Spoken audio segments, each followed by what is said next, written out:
नमस्कार दोस्तों, स्वागत है आपका हमारे YouTube channel the first alert learning point में। आज हम आपको बताने वाले हैं कि पीएमईजीपी का लोन कैसे आपको अप्लाई करना है और उसमें आपको क्या क्या डॉक्यूमेंट की ज़रूरत पड़ने वाली है, वो हम आपको पूरा डिटेल में बताने वाले हैं। तो यदि आप हमारी वीडियो पहली बार हमारे यूट्यूब चैनल पर देख रहे हैं तो यहाँ पर वीडियो के नीचे ऐसा रेड कलर का आपको बटन दिख रहा है, उसको आपको प्रेस कर देना है। उसके बाद बेल आइकन को ऑल पे सिलेक्ट करके प्रेस कर देना है, जिससे आपको हमारी आने वाली सभी वीडियोज़ के नोटिफिकेशन समय पर प्राप्त हों। यदि और भी आप जानकारी प्राप्त करना चाहते हैं तो हमारे यहाँ पर टेलीग्राम चैनल की लिंक दी हुई है, वहाँ पर आप क्लिक करके हमारे टेलीग्राम ग्रुप से जुड़ सकते हैं।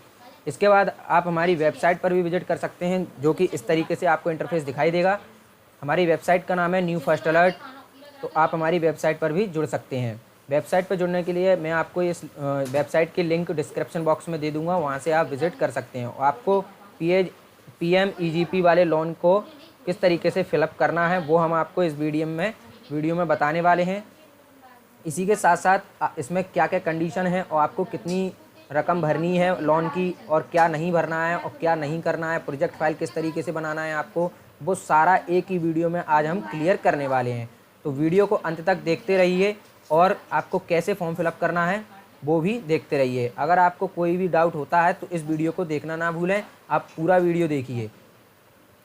और यदि आपको कोई भी फॉर्म भरने में डाउट होता है तो आप हमारे यहाँ पर अबाउट अस में जाके कॉन्टैक्ट अस में जाके हमसे कांटेक्ट कर सकते हैं। यहाँ पर हमारा ईमेल और मोबाइल नंबर दिया हुआ है, तो आप हमसे कांटेक्ट भी कर सकते हैं, हम आपकी बिल्कुल सहायता करेंगे।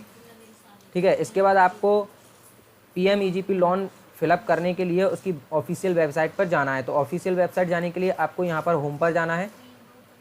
इसके बाद आपको यहाँ पर पीएमईजीपी लोन वाला एक टाइटल दिख जाएगा, इसमें आपको रीड मोर कर देना है।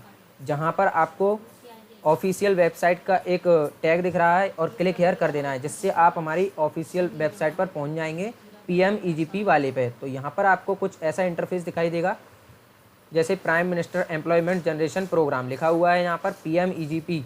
ठीक है। इसके बाद आपको यहाँ पर ऑनलाइन एप्लीकेशन फॉर्म इंडिविजुअल लिखा हुआ है, यहाँ पर लिखा हुआ है DLTFC लॉगिन, बैंक लॉगिन और पीएमईजीपी डैशबोर्ड। ठीक है। तो आपको इन चारों में से कौन सा ज़रूरत पड़ने वाला है वो हम आने वाले समय में बताते हैं, लेकिन उससे पहले आपको इस फॉर्म में फिलअप करने के लिए किस किस डॉक्यूमेंट की आवश्यकता है वो हम आपको बताते हैं। इसमें आपको सबसे पहले आधार कार्ड की ज़रूरत पड़ने वाली है और pan card, marksheet, bank passbook, caste certificate. यदि आप जनरल कैटेगरी से हैं तो आपके पास कास्ट सर्टिफिकेट नहीं होगा, EWS सर्टिफिकेट है आपके पास तो आप उसको यहाँ पर अपलोड कर सकते हैं। इसके बाद आपको एक पासपोर्ट साइज़ फ़ोटो की आवश्यकता पड़ेगी। ठीक है। और इसके बाद आपको मोबाइल नंबर चाहिए इसमें, या एक ईमेल होना चाहिए। मोबाइल नंबर यहाँ पर कंपलसरी है, ईमेल हो या ना हो कोई प्रॉब्लम नहीं है। ठीक है। इसके बाद आपको यहाँ पर प्रोजेक्ट फाइल की ही बिल्कुल आवश्यकता पड़ने वाली है। तो प्रोजेक्ट फाइल आपको किस तरीके से बनाना है वो हम आपको नेक्स्ट वीडियो में बता देंगे। आप प्रोजेक्ट फाइल किसी CA से आप बनवाते हैं तो वो आपके प्रोजेक्ट अमाउंट का 10%, 5% ऐसे कुछ अमाउंट मांगते हैं, तो वो आपको किसी को देने की आवश्यकता नहीं है। आप घर बैठे अपना प्रोजेक्ट फाइल बना सकते हैं और वो भी 100% सही प्रोजेक्ट फाइल बना सकते हैं। तो वो प्रोजेक्ट फाइल कैसे बनानी है वो हम आने वाली वीडियो में बताने वाले हैं। ठीक है। तो चलते हैं हम फॉर्म को भरने की तरफ। तो फॉर्म भरने के लिए आप यहाँ पर आ जाते हैं, ऐसा कुछ आपको डैशबोर्ड दिखाई देता है। ठीक है। तो इस डैशबोर्ड में आपको यहाँ पर online application form for individual पर क्लिक कर देना है। इसके बाद आपको ऐसा डैशबोर्ड आ जाता है। इसके बाद आपको यहाँ पर जो डिटेल मांगी गई है वो किस तरीके से फिलअप करना है वो हम आपको बताते हैं। यहाँ पर लिखा हुआ है आधार कार्ड, तो यहाँ पर आधार कार्ड नंबर डालना है। इसके बाद आपको जो आधार में आपका नाम दिया गया है वो यहाँ पर टाइप करना है। ठीक है। जैसे लड़की का आप भर रहे हैं तो यहाँ पर कुमारी लगा सकते हैं या मिस लगा सकते हैं, या फिर आप लड़के का भर रहे हैं तो श्री लगा सकते हैं। ठीक है। इसके बाद आपको वैलिडेट आधार कर देना है, जिससे आपका एड्रेस ऑटोमेटिकली यहाँ पर भर के आ जाएगा। ठीक है। इसके बाद आपको स्पॉन्सरिंग एजेंसी पर सिलेक्ट करना है। जैसे आप किसी भी ग्रामीण क्षेत्र से फॉर्म फिलअप करना चाहते हैं, एरिया से जहाँ पर आपका जो फर्म है या व्यवसाय खोलना चाहते हैं, तो ग्रामीण क्षेत्र से खोलना चाहते हैं तो KVIC कर दीजिए, और शहरी क्षेत्र से खोलना चाहते हैं तो DIC कर दीजिए। ठीक है। इसके बाद आपको यहाँ पर स्टेट सिलेक्ट करने के लिए बोलता है, तो यहाँ पर स्टेट सिलेक्ट करना है, जैसे गोवा, दिल्ली, मध्य प्रदेश जो भी है आपका। ठीक है। वो सिलेक्ट करना है। इसके बाद आपको यहाँ पर डिस्ट्रिक्ट ये छत्तीसगढ़ सेलेक्ट कर दिया, जैसे मैंने यहाँ पर स्टेट, तो यहाँ पर डिस्ट्रिक्ट सेलेक्ट करने का ऑप्शन आ जाता है। जो भी आपका डिस्ट्रिक्ट है, जैसे ग्वालियर, मुरैना, जो आप सिलेक्ट कर सकते हैं। एक बात और बता दूं, जब आप यहाँ पर स्पॉन्सरिंग एजेंसी सिलेक्ट करते हैं तो इसी एजेंसी का आपको प्रोजेक्ट फाइल बनाना है, जिसमें आप यहाँ पर देख सकते हैं प्रोजेक्ट फाइल। आपको जिस तरीके से यहाँ पर प्रोजेक्ट फाइल बनाना है तो मैं आपको यहाँ पर बता दूंगा, ठीक है। जैसे यहाँ पर लिखा हुआ है DIC और KVIC, ठीक है, जो आपको यहाँ पर सिलेक्ट करना है। तो प्रोजेक्ट फाइल मैंने आपको बताया किस तरीके से बनाना है, वो मैं आपको नेक्स्ट वीडियो में बताने वाला हूँ। तो वीडियो को मिस ना करें, इसीलिए वीडियो चैनल को सब्सक्राइब कर लें और नोटिफिकेशन बेल को दबा दें। तो चलते हैं, हम फॉर्म कैसे फिलअप करना है वो मैंने आपको बताया। तो यहाँ पर अपन आ चुके थे, डिस्ट्रिक्ट सेलेक्ट कर लिया अपन ने। स्पॉन्सरिंग ऑफिस यहाँ पर आप जैसे ही ऑफिस सेलेक्ट करते हैं तो आपका ऑफिस ऑटोमेटिकली फिल हो जाता है। इसके बाद आपको पूछता है इंडिविजुअल, आपने पहले से ही फॉर्म फिलअप कर रहे हैं, मेल फीमेल जेंडर पूछता है यहाँ पर, तो आप ऐसे सिलेक्ट कर सकते हैं। इसके बाद आपको पूछता है डेट ऑफ बर्थ, तो डेट ऑफ बर्थ आपके जो 10th की मार्कशीट या आधार में है वो यहाँ पर सिलेक्ट कर लेना है। तो इसके बाद आपका ऑटोमेटिकली जो एज है वो यहाँ पर आ जाएगा, ठीक है। जैसे मैंने यहाँ पर सिलेक्ट किया है,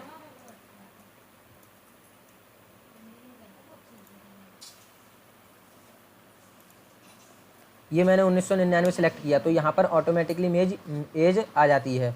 इसके बाद आपको सोशल कैटेगरी आपको जैसे जनरल, OBC या SC ST या मोनिटी जो भी है माइनॉरिटी, तो आप यहाँ पर सिलेक्ट कर लीजिए। जैसे यहाँ पर मैंने SC सिलेक्ट किया हुआ है, ठीक है।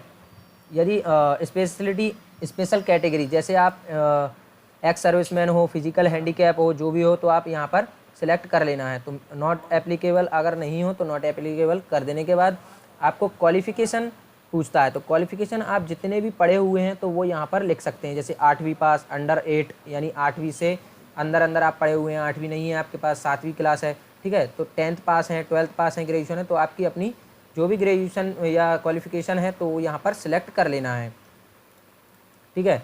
इसके बाद आपको कम्युनिकेशन एड्रेस पूछता है यहाँ पर, तो कम्युनिकेशन एड्रेस में आपको अपना आधार वाला एड्रेस यहाँ पर टाइप कर देना है, ठीक है। जिसमें आपको यहाँ पर थोड़ा सा एड्रेस टाइप करना है और ब्लॉक में अपना ग्वालियर जो भी है आपका उस तरीके से सिलेक्ट कर लेना है। डिस्ट्रिक्ट में आपको एक बार फिर से ग्वालियर सेलेक्ट करना है, डिस्ट्रिक्ट में आप डिस्ट्रिक्ट सेलेक्ट कर लेंगे, ठीक है।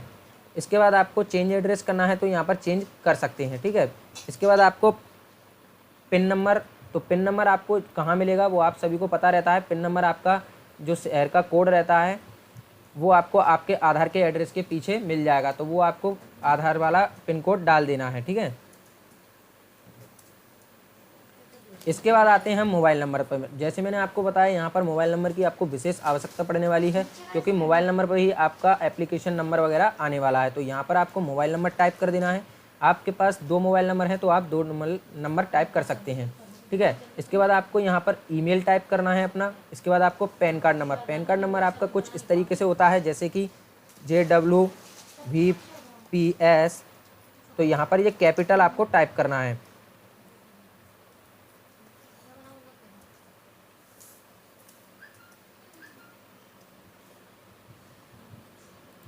ये यहाँ पर कुछ इस तरीके से आपको पैन कार्ड टाइप कर देना है। इसके बाद आपको यूनिट लोकेशन, जैसे यहाँ पर पूछने वाला है रूरल या अर्बन। मैंने आपको बताया यहाँ पर DIC जैसे आपने सेलेक्ट किया हुआ है, तो DIC के लिए आपको अर्बन सेलेक्ट करना है, क्योंकि अर्बन क्षेत्र शहरी क्षेत्र होता है और रूरल गांव, तो आपको यहाँ पर शहरी और ग्रामीण सेलेक्ट कर लेना है। इसके बाद आपको प्रपोज्ड यूनिट एड्रेस पूछता है, तो इसका मतलब ये है आप कहाँ पर अपना व्यवसाय खोलना चाहते हैं वो एड्रेस यहाँ पर आपको डालना है, ठीक है। यदि आपका एड्रेस आपके घर वाला ही है तो आप यहाँ पर कॉपी एड्रेस कर सकते हैं, तो आपका एड्रेस ऑटोमेटिकली फिल हो जाता है, ठीक है। इसके बाद आपको यहाँ पर 15वां नंबर मिलता है टाइप ऑफ एक्टिविटी। यदि आपकी मैन्युफैक्चरिंग है, सर्विस है या ट्रेडिंग है, तो आपको यहाँ पर मैन्युफैक्चरिंग सेलेक्ट करना है, क्योंकि मैन्युफैक्चरिंग से ही ये सबसे पहले लोन दे देते हैं। तो मैन्युफैक्चरिंग के व्यवसाय के लिए आपको यहाँ पर अपना टाइप, या सर्विस है तो ट्रेडिंग है, जो भी आपका सेलेक्ट कर लेना है। इसके बाद आपका जो इंडस्ट्री है, इंडस्ट्री आपका किस चीज़ का है, यहाँ पर जैसे कपड़ा बनाने का है, फूड प्रोसेसिंग का है, जो भी है आपका, तो वो यहाँ पर आपको सिलेक्ट करने का ऑप्शन मिल जाएगा। यहाँ से आप अपना इंडस्ट्री सिलेक्ट कर सकते हैं। फिर आप उस इंडस्ट्री में क्या क्या बनाना चाहते हैं तो वो यहाँ पर आपको आइटम्स नेम डाल देना है, ठीक है। EDP ट्रेनिंग यदि आपकी है, EDP ट्रेनिंग का मतलब होता है यदि आपको इस काम की पहले से ही कोई सरकारी ट्रेनिंग है तो आप यस या नो कर सकते हैं, ठीक है, या चल रही है आपकी ट्रेनिंग तो यहाँ पर यस या नो कर सकते हैं। इसके बाद आपको प्रोजेक्ट कॉस्ट पूछता है। प्रोजेक्ट कॉस्ट हमने बताया, यहाँ पर जो प्रोजेक्ट फाइल आपको यहाँ पर बनाना हम बताएंगे, उसमें पहले आपको प्रोजेक्ट फाइल का अमाउंट देख लेना है। तो आपको क्या क्या देखना है उसमें, कैपिटल एक्सपेंडिचर यानी कैपिटल आपको देख लेना है और एक वर्किंग कैपिटल देख लेना है, ठीक है। तो जैसे मैंने यहाँ पर लिख दिया 11,21,000, ठीक है, ये मेरा टोटल अमाउंट है, तो यहाँ पर मैंने टोटल अमाउंट लिख लिया। वर्किंग कैपिटल मुझे और ज़्यादा चाहिए, तो वर्किंग कैपिटल मैंने यहाँ पर लिख दिया जैसे 5 लाख, 5 लाख। तो मेरा टोटल जो अमाउंट है वो 25 से ऊपर हो रहा है, तो यहाँ पर मुझे कम करना पड़ेगा, क्योंकि ये जो अमाउंट देने वाले हैं गवर्नमेंट के थ्रू, जो अमाउंट आपको मिलने वाला है वो 25 लाख से ऊपर नहीं मिलने वाला है, ठीक है। यहाँ पर आपको एम्प्लॉयमेंट डाल देना है। एम्प्लॉयमेंट मतलब आपके जो व्यवसाय में कितने लोग रोजगार पाने वाले हैं वो यहाँ पर आपको डाल देना है। तो मैं बताता हूँ आपको किस तरीके से डालना है। यदि आपका 10 लाख का लोन है तो आपको मिनिमम 10 लोग यहाँ पर फिलअप करना पड़ेंगे, ठीक है। यदि आपका जैसे 1 लाख पे आपको 1 पर्सन फिलअप करना है तो आप उसी हिसाब से यहाँ पर एम्प्लॉयमेंट भर सकते हैं। इसके बाद आपको फर्स्ट फाइनेंसिंग बैंक पूछता है, यानी आपका बैंक डिटेल पूछने वाला है, ठीक है। तो बैंक डिटेल में आपको जो भी बैंक है यहाँ पर, जैसे मैंने यहाँ पर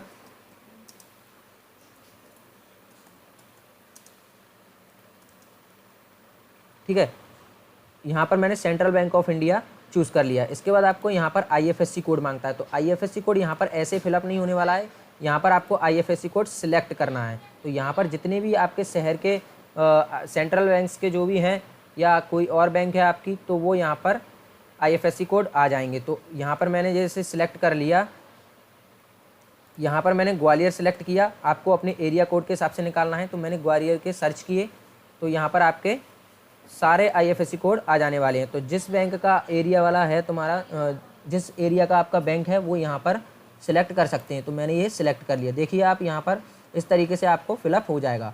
अगर आपको अल्टरनेट फाइनेंसिंग बैंक चूज़ करना है तो यहाँ पर बैंक चूज़ कर सकते हैं। तो मैंने किया इंडियन बैंक, ठीक है। इंडियन बैंक के बाद आपको यहाँ पर सेम कंडीशन रहती है, IFSC कोड फिर से आपको यहाँ पर सिलेक्ट पर जाना है और अपना क्षेत्र चुनना है। जैसे मैंने यहाँ ग्वालियर डिस्ट्रिक्ट चुन लिया और सर्च पर क्लिक कर देना है। तो जो भी आपके एरिया के अंदर जो बैंक आएगी, जैसे मैंने यहाँ पर इंडियन बैंक चुना, तो इंडियन बैंक है नहीं है ग्वालियर के अंदर, तो यहाँ पर आ गया not data available in table, ठीक है। तो आपको अपनी जो बैंक है, सेकंड बैंक, 2 बैंक हमेशा किसी न किसी के पास होती हैं, तो यहाँ पर आपको सेकंड बैंक कोई और चुन लेना है अगर इस तरीके की कंडीशन बनती है तो, ठीक है। जैसे कि मैंने यहाँ चुन लिया बैंक ऑफ बड़ौदा, तो यहाँ पर आपको उसी तरीके से क्लिक करना है ग्वालियर और सर्च कर देना है। तो ऐसे आपको यहाँ पर IFSC सिलेक्ट कर लेना है सेकंड बैंक का। इसके बाद आपको यहाँ पर सेव एप्लीकेशन का ऑप्शन मिल जाता है। तो सेव एप्लीकेशन नीचे आपको ऑप्शन मिलने वाला है, तो सेव एप्लीकेशन डाटा कर देना है, ठीक है। इसके बाद नेक्स्ट ऑप्शन मिलता है आपको सेव एप्लीकेशन के बगल में प्रिपेयर DRP। तो ये प्रिपेयर DRP बहुत ही इंपॉर्टेंट होने वाला है आपके लिए, तो इसको आपको डाउनलोड कर लेना है, जिसमें आपको अपना प्रोजेक्ट रिपोर्ट बनाना है, ठीक है। अगर आपको पूरा फॉर्म होम पर ले जाना है तो यहाँ पर होम का ऑप्शन भी मिल जाता है, तो आप होम पर क्लिक करके वापस फॉर्म को री अप्लाई कर सकते हैं, ठीक है। तो फॉर्म को हम फिलअप कर लेते हैं और आगे की डिटेल आपको मैं बता देता हूँ कि किस तरीके से होने वाला है। तो इस तरीके से आपको पूरा डिटेल भर देने के बाद यहाँ पर 3 ऑप्शन मिलते हैं, save application data, prepare DRP, ये बहुत काफ़ी इंपॉर्टेंट है, मैंने आपको बताया। होम, अगर आपको फॉर्म ये सबमिट नहीं करना है वापस होम पर जा सकते हैं, ठीक है। तो यहाँ पर जो प्रिपेयर है DRP, वो यहाँ पर ऐसे क्लिक करके आपको सेव कर लेना है अपने मोबाइल या PC में, और अपना जो डाटा आपने फिलअप किया है यहाँ पर उसको सेव कर सकते हैं। तो सेव करने के लिए यहाँ पर कुछ रह गया है तो आपको ओके दे दिया है, ठीक है। ये अब बोल रहा है once click on okay button user name and password, यानी ये आपको ओके कर देने के बाद यूज़र नेम पासवर्ड आपके मोबाइल नंबर पर सेंड कर दिया जाएगा। तो यहाँ पर आपको ओके कर देना है। इस तरीके से आपको यहाँ पर अपना एप्लीकेशन ID और पासवर्ड मिल जाएगा। तो आप इसको स्क्रीनशॉट लेके या आप इसको लिखकर कहीं सेव कर सकते हैं, ठीक है। अब आपको ये बोल रहा है please proceed to upload document. तो आपको ये जो नेक्स्ट प्रोसेस जो करनी है वो आपको अब अपने डॉक्यूमेंट अपलोड करना है, तो वो डॉक्यूमेंट आपको किस तरीके से अपलोड करना है वो मैं आपको बताता हूँ। तो आपको यहाँ पर प्रोसीड पर क्लिक कर देना है। प्रोसीड पर क्लिक कर देने के बाद कुछ आपका ऐसा इंटरफेस दिखाई देता है, जिसमें आपको होम एप्लीकेशन डाटा अपडेट ये आपका कंप्लीट हो चुका है, number 1। View login detail, upload document number 2, full submission number 3 और स्कोर कार्ड फॉर्म और करंट स्टेटस और फीडबैक गवर्नेंस, ठीक है, ग्रीवनेंस, ठीक है, ये आपको ऑप्शन मिल जाते हैं। तो ये आपके किस किस प्रकार के ऑप्शन हैं वो मैं आपको बताता हूँ। होम जो मैंने आपको शुरू में बताया था, एप्लीकेशन डाटा अपन फिलअप कर चुके हैं। व्यू लॉगिन आपका जब होगा, यदि आपका ये लॉग आउट हो जाता है तो आप यहाँ पर लॉगिन कर सकते हैं। अपलोड डॉक्यूमेंट, जिस स्थिति में अपन अभी हैं यहाँ पर आपको डॉक्यूमेंट अपलोड करना है, वो आपकी जो सेकंड वाली स्थिति होती है ये यहाँ पर होती है, ठीक है। फाइनल सबमिशन, अपलोड डॉक्यूमेंट के बाद नंबर 3 लिखा हुआ है यहाँ पर, तो इसके बाद जो प्रोसेस करेंगे अपन वो फाइनल सबमिशन की होती है, ठीक है। लेकिन इस सबसे पहले आपको यहाँ पर अपना स्कोर कार्ड निकाल लेना है। तो स्कोर कार्ड किस तरीके से आपको यहाँ पर निकालना है वो हम आपको अपलोड डॉक्यूमेंट के बाद बताते हैं। तो अपलोड डॉक्यूमेंट में सबसे पहले आपको यहाँ पर अपना पासपोर्ट साइज फ़ोटो चाहिए, तो अपलोड पर क्लिक कीजिए। यहाँ पर दिया हुआ है पासपोर्ट साइज फ़ोटो, ये आपने passport size photo already select रहता है। चॉइस फाइल में जाना है। एक बात और बता दूं, जो आप यहाँ पर फाइल डालने वाले हैं, इसमें अपलोड करने वाले हैं, वो फाइल आपकी 1 MB से नीचे की होना चाहिए, 1 MB से ज़्यादा की नहीं होना चाहिए, क्योंकि 1 MB से ज़्यादा की फ़ाइल यहाँ पर अपलोड नहीं होने वाली है, ठीक है। तो ये मैंने यहाँ से फ़ोटो उठाया और यहाँ पर ओपन क्लिक कर देना है नीचे से, तो आपका यहाँ पर फ़ोटो आ जाएगा। यहाँ पर आप यदि कोई डिस्क्रिप्शन लिखना चाहते हैं तो लिख सकते हैं, और यहाँ पर आपको क्लोज फॉर्म और अपलोड का ऑप्शन मिलता है, तो आपको अपलोड कर देना है। अपलोड कर देने के बाद कुछ आपका ऐसा दिखाई देगा, रिकॉर्ड सक्सेसफुली सेव्ड, तो आपको क्लोज कर देना है।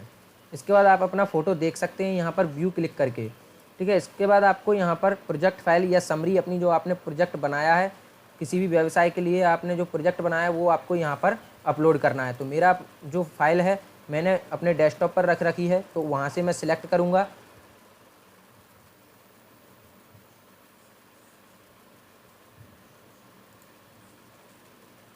तो इस तरीके से आपको अपनी जो भी प्रोजेक्ट फाइल बनाई है आपने, तो ऐसे सिलेक्ट करके आपको यहाँ पर नीचे ओपन कर देना है, तो आपकी प्रोजेक्ट फाइल आ जाएगी और आपको अपलोड कर देना है। अपलोड कर देने के बाद इसको आपको क्लोज़ कर देना है। नेक्स्ट आपका जो अपलोड करने के लिए बोल रहा है वो कास्ट सर्टिफिकेट है। यदि आप SC से ST और OBC से हैं तो आपका यहाँ पर कास्ट सर्टिफिकेट मांगने वाला है अपलोड करने के लिए, तो आपके पास वो होना चाहिए। और यदि आप जनरल से हैं तो जनरल के लिए EWS सर्टिफिकेट है आपके पास, तो वो अपलोड कर सकते हैं यहाँ पर, ठीक है। तो मैं यहाँ से कास्ट सर्टिफिकेट, आधार कार्ड और हाईएस्ट एजुकेशन क्वालिफिकेशन, जो भी आपके पास क्वालिफिकेशन है हाईएस्ट क्वालिफिकेशन, वो यहाँ पर आपको अपलोड कर देना है। जैसे ग्रेजुएशन, 10th 12th 8 की मार्कशीट, 5वीं की मार्कशीट, जो भी आपके पास है वो यहाँ पर आपको अपलोड करना है, जो आपने वहाँ पर फॉर्म पर जब आपने एप्लीकेशन डाटा फिलअप किया था उसमें जो डाला है एजुकेशन, वही यहाँ पर आपको डालना है, यानी अपलोड करना है। तो अब मुझे क्या क्या करना है, कास्ट सर्टिफिकेट, आधार कार्ड और हाईएस्ट एजुकेशनल, ठीक है। तो मैं आपको बताता हूँ ये किस तरीके से करना है। तो मैंने आपको बताया जैसे ये 2 करना है, उसी तरीके से आपको ये कर देना है, ठीक है।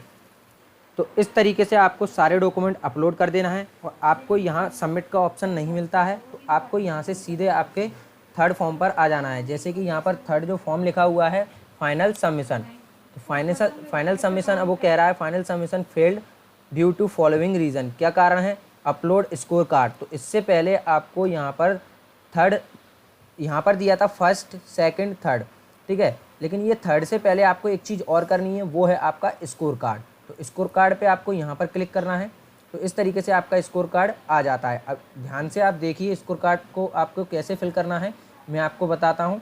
ये जो डिटेल आई है, ये आपने जो आधार कार्ड डाला है उसके हिसाब से यहाँ पर डिटेल आ चुकी है, यानी आप 22 एज के हैं, क्राइटेरिया लिख के आ रहा है यहाँ पर। अगर 25 से 40 के बीच में है तो आपको यहाँ पर 6 नंबर मिलने वाले हैं, ठीक है। आप 18 से 24 के बीच के हैं तो आपको 5 नंबर मिलेंगे। 41 से 39 के बीच में है तो आपको 3 नंबर मिलेंगे। यानी जो मार्क्स मिलने वाले हैं वो आपके इस साइड लिखे हुए हैं, जो क्राइटेरिया दिया है वो इस कॉलम में है, और मार्क्स स्कोर कार्ड जो है यहाँ पर आ जाएगा, ठीक है। अभी छप के आप प्रिंट निकालेंगे जब उसमें ये सब कुछ लिख के आएगा, ठीक है। यहाँ पर लिखा हुआ है पैरामीटर्स। पैरामीटर्स यानी यहाँ पर जो आपका मैटर्स दिया हुआ है वो सब कुछ हेडलाइन लिखी हुई है। एज के बारे में आपको देना है तो यहाँ पर आ चुका है। इसके बाद आपको लिखा है नंबर ऑफ़ डिपेंडेंट्स, यानी आपके परिवार में आपकी इनकम पर कितने लोग डिपेंड करते हैं। तो यहाँ पर मोर देन लिखना है 3 यानी 3 से ज़्यादा, अप टू यानी 3 से कम। ठीक है, तो वो यहाँ पर सिलेक्ट कर लेना है अपने हिसाब से। ठीक है, यहाँ पर लिखा हुआ ओनिंग अ हाउस या पेरेंटियल हाउस, तो आपका खुद का घर है या पेरेंटल यानी घर में आप माता पिता के साथ रहते हैं तो वो आपको येस या नो करना है। ठीक है, तो यहाँ पर मैंने येस कर दिया तो अब मुझे 5 नंबर मिलने वाले हैं। यहाँ पर लिखा हुआ है residing at the same address, यानी आपका जो एड्रेस है वो उसी एड्रेस पे आप रहते हैं और कितने साल से रहते हैं वो लोकेशन को यहाँ पर सिलेक्ट करना है। जैसे मैं 5 साल से ज़्यादा रहता हूँ तो यहाँ पर मैंने 5 साल सिलेक्ट कर लिया। 2 से 2.5 साल के बीच हो गए मुझे यहाँ पर, तो मैंने यहाँ पर 2-2.5 साल सिलेक्ट करना है। ठीक है, तो मुझे 5 साल से है, मैंने 5 साल सिलेक्ट कर लिया। इसके बाद आपको एकेडमिक क्वालिफ़िकेशन पूछता है। एकेडमिक क्वालिफ़िकेशन ग्रेजुएट है मेरी, तो मुझे 4 नंबर यहाँ पर दिए जाते हैं। अगर आपका मैट्रिक से नीचे है यानी बिलो है तो आपको 1 नंबर मिलने वाला है। मोर देन मैट्रिक यानी मैट्रिक से यानी ज़्यादा है आपकी क्वालिफ़िकेशन तो यहाँ पर 2 नंबर मिलने वाले हैं। तो इस तरीके से ये ऑटोमेटिकली सिलेक्ट रहता है।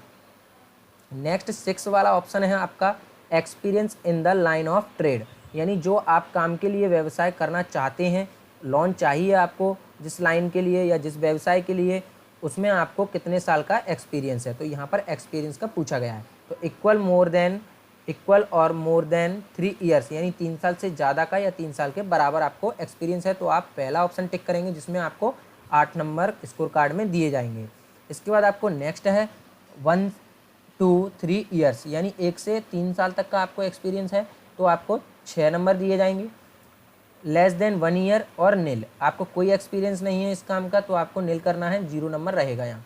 ठीक है, तो मैंने यहाँ पर 3 साल कर दिया।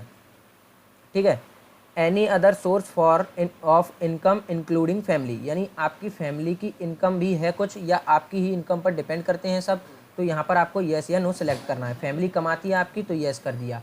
ठीक है, इसके बाद आपको 8वां नंबर मिलता है एसेट्स फॉर इनकम टैक्स, यानी आप इनकम टैक्स भरते हैं किसी भी संपत्ति का, आपके नाम से कोई इनकम टैक्स पेयर हो रहा है तो आप यहाँ पर येस या नो सेलेक्ट कर सकते हैं, एसेट्स या नॉट एसेट्स। ठीक है, तो यहाँ पर मैंने नॉट एसेट्स कर दिया।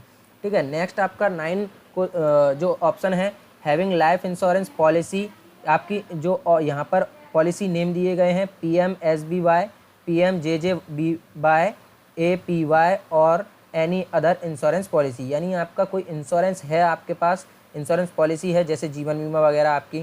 ठीक है, तो यहाँ पर आप सिलेक्ट कर सकते हैं, यानी कितने साल की है वो यहाँ पर आपको सिलेक्ट करना है, नहीं है तो आप नो कर सकते हैं।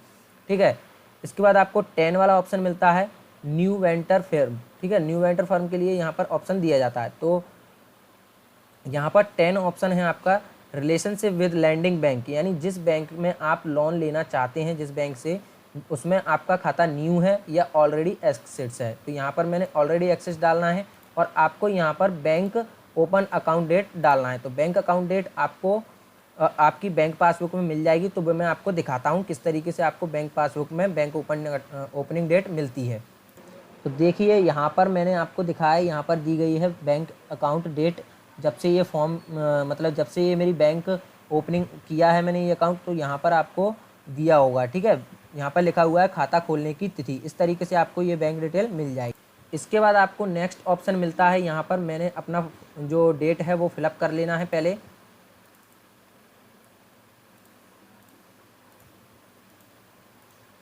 ये फिलअप कर देने के बाद आपको यहाँ पर ऑप्शन मिल जाएगा, अगर आपका 3 साल से ज़्यादा का है अकाउंट तो आपको 3 नंबर दिए जाएंगे।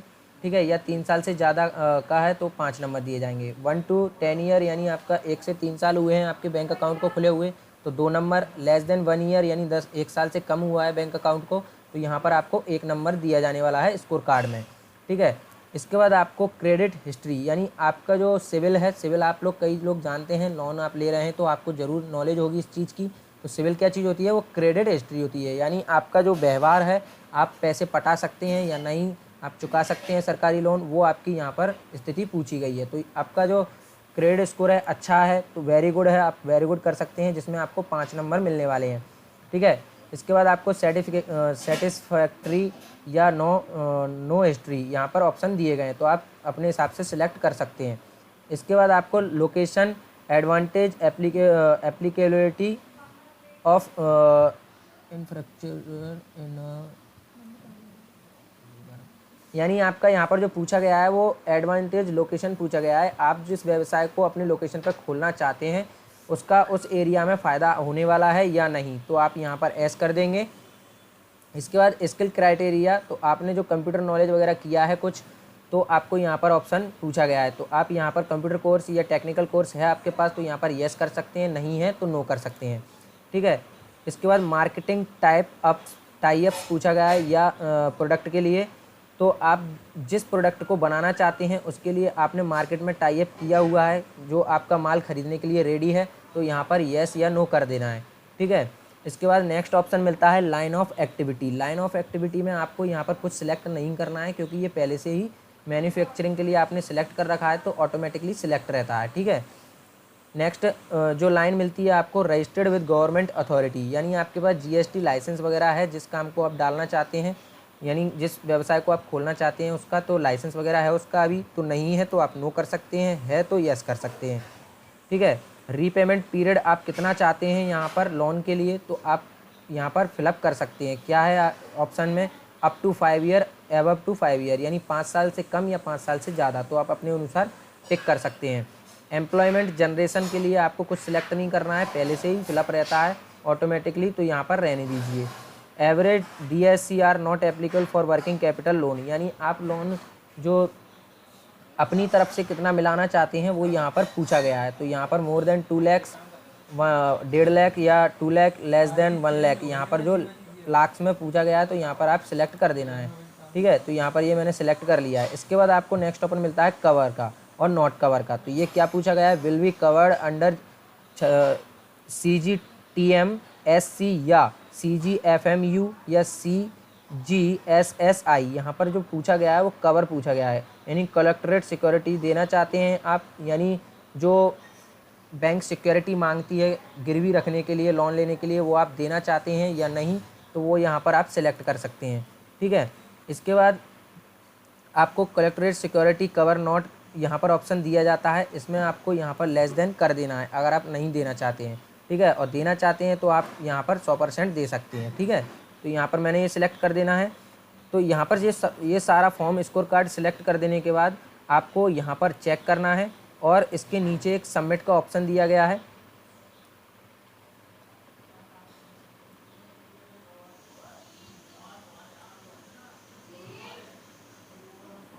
ये ऑप्शन जो नीचे दिया गया है मैं आपको बताना चाहता हूँ। यहाँ पर नीचे ये रिकॉर्डिंग का ऑप्शन प्रॉब्लम कर रहा है, तो यहाँ पर नीचे ऑप्शन दिया होगा सेव का, तो आप उसको सेव कर दीजिए। सेव कर देने के बाद इस तरीके से आपको अपना जो स्कोर कार्ड है, टोटल मार्क्स स्कोर यहाँ पर दिख जाएगा। जैसे कि मेरा 85 आया हुआ है, तो इसको प्रिंट निकाल लेना है, तो मैं इसका प्रिंट निकाल लेता हूँ।